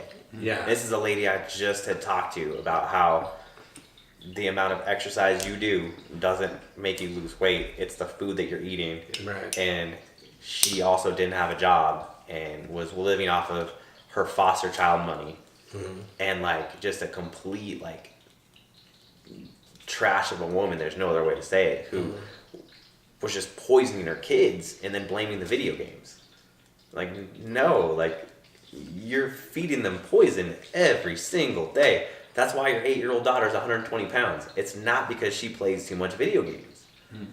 Oh, I was so frustrated. And it was after an entire call where we explained the science of it. She still was like, they need to go outside and play more. Mm-hmm. Well, and here's the thing too: is that's not. It's hard to say that that's not a thing anymore, but it's not. Yeah. Kids don't do that at all. I mean, shit, dude. When I was growing up, there were people. Without dogging the generation before me too much, and the generation that raised mine, the amount of times where it would be you can't go play because blank, where there's like this worry about kids getting abducted and shit like that, like that just becomes more and more prominent, where there's all these roadblocks where it's like, oh, you can't do, you can't go out. Because kids do want to go outside. Yeah, it's not like they don't. 100%. Yeah, kids want to go do Yeah. shit. But So there's a cause for the parents by that. At the end of the day, If you put a fucking, a bunch of candy in front of a kid, they're gonna eat that. If you buy a PlayStation 4 and a really nice computer and, this like a huge TV, what are they gonna do? They're gonna play a bunch of games and eat a bunch of shit. If you buy a bunch of, really high quality food and get a freaking And you have shitload books. of books, Yeah, like they're- what do you fucking think your kid's gonna do? And you get other active stuff for them to do. Yeah, Yeah. that's what they're gonna do. They need some shit to do. Like Look at like the oh god, that book actually talks about it. Funny enough, where it talks about like wealthier families and how they usually will have their kids involved in more and more sports and stuff like that. So they typically tend to be in a little bit better shape because poorer families can't afford to do that stuff. Like They can't afford higher quality food either, and they're brainwashed by like media and stuff that tells them to go. yeah, exactly. Because there's a difference between like the obesity rates as soon as you like look at like how much money they make. Yeah, Because if you go to Whole Foods, it's harder to eat shitty. yeah, It's much harder. You go to Walmart, it's a lot easier to eat shitty. real easy. It's much easier. And if you go to like Costco, it's a little bit higher. well, Like the higher you go up in income, the harder it is to eat shitty. they did this like experiment like a while back where they took like they gave people $1 to figure out how many calories they could get with $1 with like junk food or real food with $1 spent, and like with real food it would get you like a carrot, like 50 calories or something like that if you're eating healthy food, and with junk food it could get you over 1,000. So Oh my god. so like what $1 will buy, between processed foods and real foods. And so, that makes a big difference, but also too, then it's what came first, the chicken or the egg scenario, right? Yeah, because then it's like also too, poor people don't invest in themselves as much. They don't invest in their health. They don't invest in education. They just, I can't stress the and what had came they, first, chicken had and they egg made, part. had That's they big. made sacrifices to do that, to eat better, their brain might be operating better. They might feel a little bit better. They might go work out. They might get a better job. People hire people that are more fit and better looking traditionally, because it just says something about you. And they're just brainwashed by their environment, dude. They're like, how many times have we told Yeah, you people said in our this group- right in the beginning. You said this right in the beginning. Like, how important is your environment? Yeah. Continue. I'm sorry. Yeah, Yeah. people, we talk to them all the time. We're like, hey, they're like, I can't afford grass-fed butter. I'm like, they have it at Walmart. And they're like, no, they do not. I'm like, yeah, they do. Yeah. And like, they walk right past it. It's there. They say I Walmart can't has, afford grass-fed grass-fed meat before, like, Yeah. all the time, right? And they walk We're right at past Rayleigh's, it. which Where is do an I find expensive it? grocery store down the street, and you can buy grass-fed ground beef for $6 a pound. I did a call with somebody who didn't know what coconut oil was, and I'm like, it's at Walmart, it's everywhere. I'm like, and they're like, no, same thing. No, it's not. And I'm like, I like sent him a picture of They're like brainwashed. the one that I buy or whatever, and they're like, oh, because it's the same way. Like I can't remember what it's called, but it's like the amount of people on motorcycles who get hit because people don't think to look for motorcycles; they think to look for cars. And then as soon as I started like riding a motorcycle, suddenly I see motorcycles fucking everywhere. Yeah.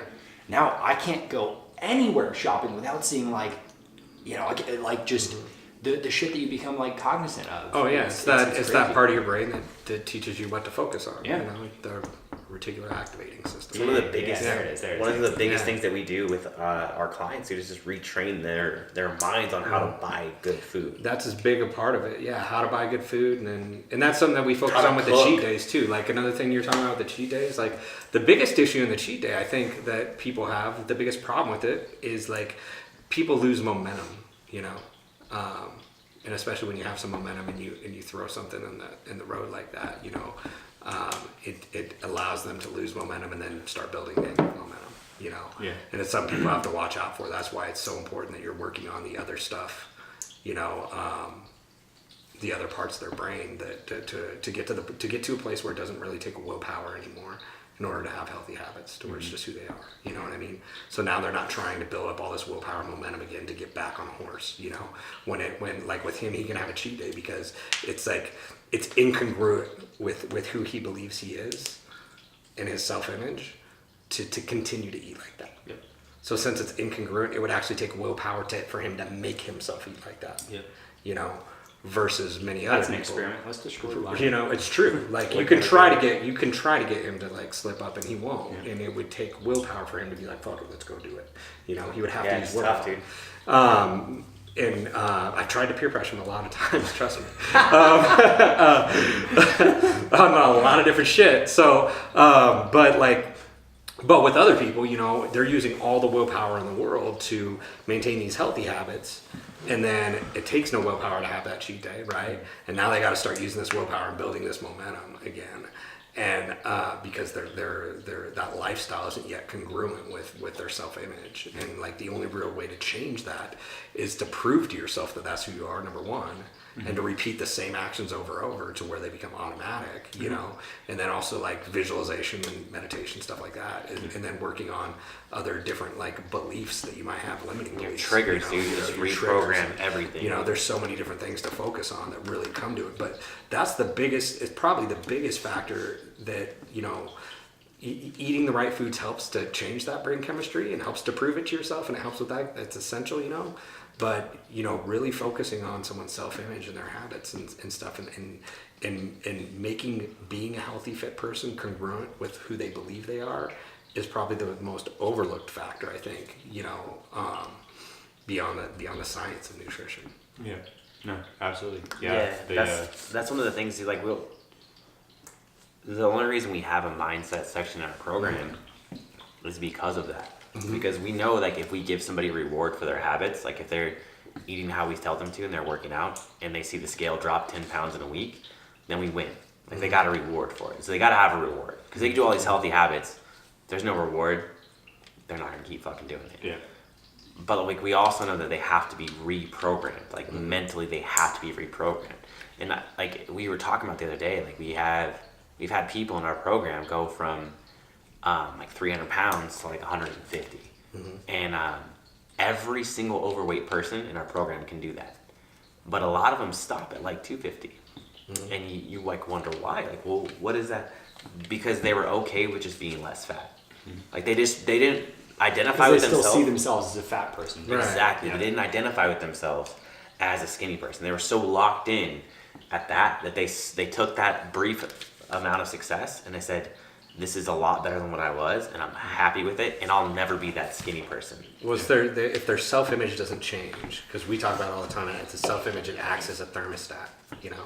If you get too far away from it, either way, in a positive or negative way, you know, you're gonna either start to self-sabotage or you're gonna kick shit into gear, you know. So it's with your finances, you know, if you view yourself as a person that like always has $2,000 in your bank account, you know, at least saved up, you know, and you're still able to pay your bills, then all of a sudden you only have $100 in your bank account because some shit happens, that person's gonna like kick it into gear, right, and get back to, because that's who they believe they are. And then all of a sudden, if they get to where, you know, they have 20 grand in their account, you know, and they've still view themselves as a person who's not really that financially successful, like they're gonna start to like make some poor decisions most times, you know, money like, on right, betting or something. Right, exactly. Make some poor partying, you know, going and doing shit that they don't need to do, or they didn't even really want to do. And it's the same with our fitness. You see people that get that, drop that 30 pounds, but they still don't believe that, you know, they still don't see themselves as a fit person. Their self-image hasn't changed, and they start to self-sabotage. They go back, and most people hover in every area of their life within the same little range. And normally, it's just like where their parents were, you know. And so, if that's not something that's addressed, you know, it can be very difficult for people to make lasting change. So if you were going to create, well, not create for, but if there was going to be a single takeaway on mindset, what do you think is something small that absolutely anybody and everybody watching this, what is like a simple? I got it. Okay, let's hear it. Because like, you do sales for your business, right? Of course. And I'm sure you ask everybody what their goal is, right? Yeah. What percentage of them actually tell you a goal? Like right away. Like, what percentage tell you a goal? Like a specific goal. Like a specific goal. After digging, all of them. Yeah, but right off After the bat. digging. Right off the bat. Most of them will tell you, I need to lose weight. That's the act of getting to a goal. It's not the goal. I need to be less fat. That's the act of getting to a goal. It's not a goal. Which means that they're not I need to be more visualizing with their future self. They don't see it. They don't know what it is. Or they'll give us a safe goal and be like, 200 pounds sounds nice. Yeah. they don't actually want to be 200 pounds. They would, their happiest life would be at 130, you know? People restrict themselves because it's not real in their head. Exactly. Or they talk about, I want to be healthier. That's not a goal. So if they have a goal, it starts to help them with the visualization, starts to help them with their future self, starts to help them with strategically having checkpoints set in, starts to make different decisions that build to this goal. The number one thing you can do is let them have a goal. And I would say, this isn't like an exact test or a number, but 93% of the people that I've talked to, when I first meet them, when I ask them, Specific. I don't have an exact number, but 93%. It's an estimate, but 93.2. it's a little higher than 90. You're really failing that 7%. So, and it's funny because this is the question we ask them too, is I want you to pretend real quick that I'm a genie and I can give you any goal that you want, but it's one goal and it has to be your last goal. So it has to be your end goal because you don't get to have another wish. Right. What is your goal? I want to be healthier. Yeah. We can preface the question. What is healthy? All these it's like things. saying I want to go on vacation. How the fuck do I buy a plane ticket for vacation, right? Yeah. You know, like it you know, you can't get to a destination that you can't see, you know, and so that's what, you know, he hit the nail on the head. You have to have goal. I think the best way to put it is you have to have a detailed vision, you know, like and then you know, one of the things that like that's even in, you read Psycho-Cybernetics, right? Way back. Yeah, and one thing he Great talks book. about that though, and that one is the, you know, the subconscious inability to differentiate the difference between real or imagined experience, right? When imagined in enough detail with enough emotion, right? Because it's emotion, it's experiences, and the emotions that those experiences, you know, cause, and the meaning we attach to those emotional experiences that develop our beliefs about who we are, self-image, and so on, you know. And so, like, when you imagine something enough times in enough detail to where emotion's involved and you legitimately are emotional about it, then it changes your subconscious into believing that that's actually who you are, you know. And when that happens, you know, your subconscious is able to use all the information that you've ever even come across to help you to get to whatever that goal is. You know? I think this is the same reason, you know, in the beginning where you're talking about, you know, you got one teacher who says you're going to be great, you got one teacher who says you're going to be shit. Those are both, you know, something that's going to create the mindset, you know, like even if somebody's, how do I put this? Even if what that person's saying is, you know, you're going to fail, and you decide, no, I'm not. Like, you're creating a very clear goal of, you know, what you want to get done. It's like, I think that goal can be, you know, positive or negative too.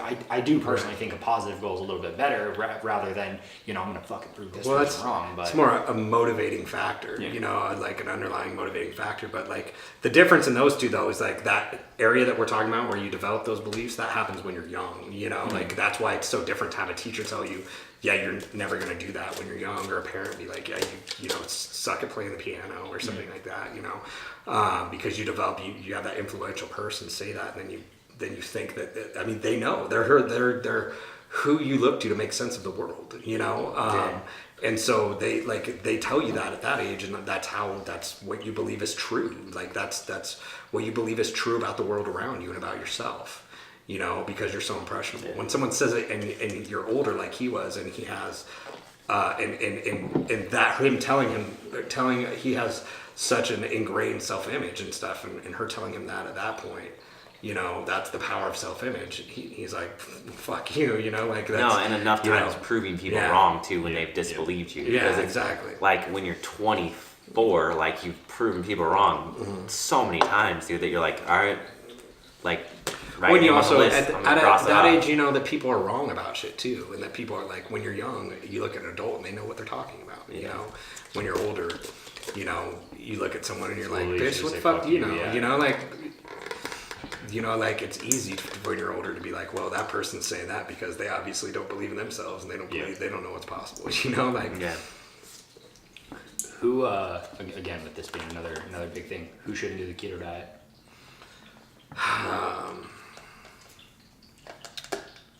Long term or short term?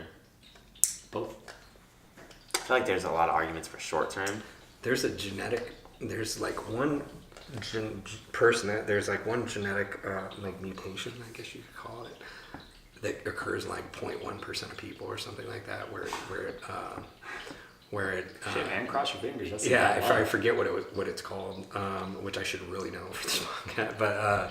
But I was gonna go way easier answer than Yeah, that, like but that's but another the answer. thing is people learn that shit and they do keto or something, but they fuck it up and then they don't lose weight. You know, Yeah. they're just like cutting. So The cutting, people who just do they're just like modified Atkins yeah, or they something like just that. cut I know most of their what you're carbs and eat a bunch of fat and meat. You know, but they're not monitoring their macros or like they don't like they're still eating processed foods and stuff. Those people do that, and then they'll hear me say, yeah, like in 0.1% of the population, you know, the keto doesn't work for them, and it can actually raise blood The sugar thing is, levels. too, They'll be like, oh, that's me, that's me, that's me, 100%. yeah, because and then they'll like WebMD it and try to find other symptoms that like you know like so you know. Unless you had a professional design your nutrition plan for you for keto and you're eating the proper foods and you know then you know that's probably not you. Chances are you're not the 0.1%. You're not the snowflake. So you know like so get it done right. If it still doesn't work, you know, get the blood test done, the genetic testing, and then see. But don't just assume it's not you and then go back to eating carbs and stay fat. Yeah. What was yours? People who do explosive sports, powerlifting, football players, sprinters.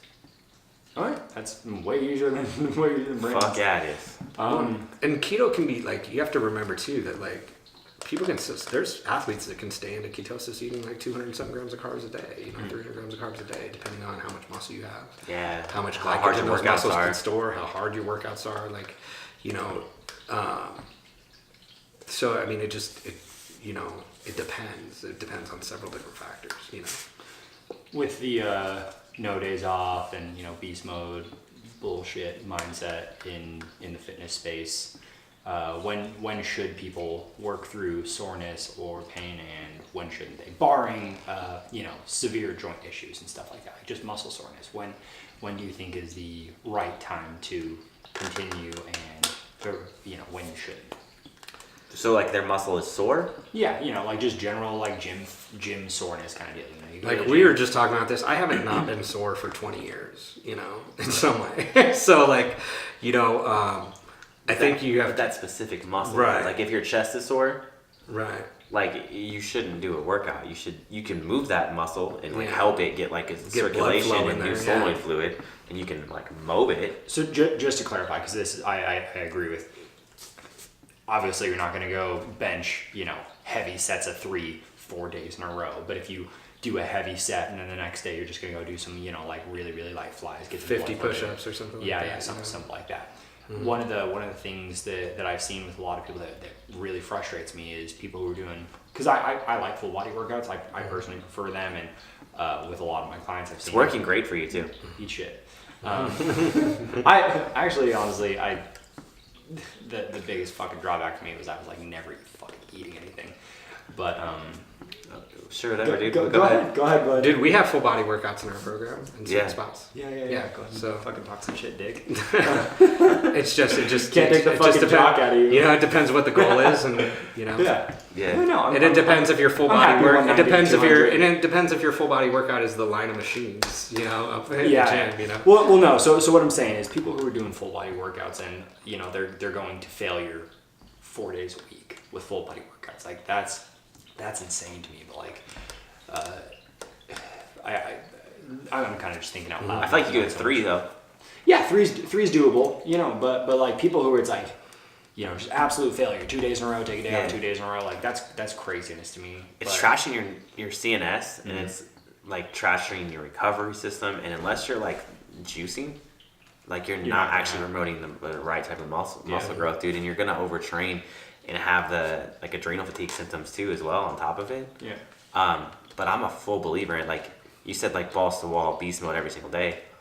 I work out every single day because of the 7 habit. days a 'cause week? I don't want to. Yeah, every single day. I feel like that's different though, because you're not going to failure 7 days a week. Yeah, but you're No. not training the same muscle, breaking it down. Everybody knows you do have to have proper recovery time. Muscles have to repair themselves. Yeah. That's how they get stronger. It's how they get bigger. You know, like that's It's just a fact. So you have to have proper recovery time. What does that mean? You know, there's not a general term for that. That's like how long does it recover from a cold? You know, how long does it take to recover from, you know, a lot of factors. You know, like it depends. You know, it depends how big the muscle group is, how much did you damage, and how sore you are. How you know. So like, there's several different factors at play there. Yeah. You know, so like you can't really take a one size fits all approach, dude. But overtraining is a real thing. Yes. You know. But like, I think it's overstated too much though too. You know, like people saying that you can't go to the gym. I go to the gym 7 days a week too. Like, do I lift Why do you do full it? body? For me, it's the momentum thing. Like we were talking habit, about, yeah. you know, the habit. Like I feel good if I go there. If I don't, like when it gets to noon, if I haven't been to the gym, then I'm like, you know, everything suffers for me mentally. I feel like I'm far behind. I feel like I just got out of bed at noon if I haven't been to the gym yet. You know, like. And see, for me, because it's not the gym 7 days a week for me, but it's something is filling that space. You know, it's if I'm not going to the gym, I'm gonna, you know, have a really, it's funny to say focused meditation, but like I'll have, you know, a meditation session, or I'll you know, go on a really long walk or something like that, and it's there's again something to hold that consistency and keep that habit going. But I have like the first half of my week is like where I just lift heavy as fuck and like try really, really, really hard. And the second half of my week is to recover and just make sure everything's tracking correctly and programmed correctly and everything's firing how it should, so that I could do it again the next week. Yeah. So like, even though it's 7 days, like I feel better after going to the gym on those other days, because most of it's just foam rolling, stretching, and like dynamic tissue work. Like it's just moving around. Like I said, get blood flow going, feel better, have that euphoric experience, and then just getting something done, like almost like a chore. Finishing a chore feels fucking amazing. Yeah. Getting shit done in the morning that like was on your to-do list feels so fucking good. Mentally checking shit off. Yeah, dude, it feels great. So we did that that random little podcast a while back to kind of wrap up with two little things. This is just a question for anybody watching. This can be, you know, a question about something totally random. It can be, you know, what are your guys' favorite colors? It can be something that you guys want some more feedback on, something you would like to hear more information, anecdotally or otherwise, from people. What is a question you would like to ask anybody watching? Let's go, Glenn, first. What's the biggest thing that you're afraid of going into this holiday season with your health and fitness? And Dude, that was the same question I was gonna ask. You better fucking come up with another one. No, like that's the only one we care Yeah, about that's right the now. only one we care about that's right it now, then. Yeah. Yeah, so guys, anybody watching, make sure to put that in the comments, and then If you made it this long, good for you. And then Yeah. also, if you are watching and you made it this long and you made it to the very, very, very end, what we'll do is we'll put in a special link for Andrew in the comment section right here, super secretive, so that you can get our guide to beginning intermittent fasting. Motherfucker. And then also, it's completely free. It doesn't cost you anything. It's our first step.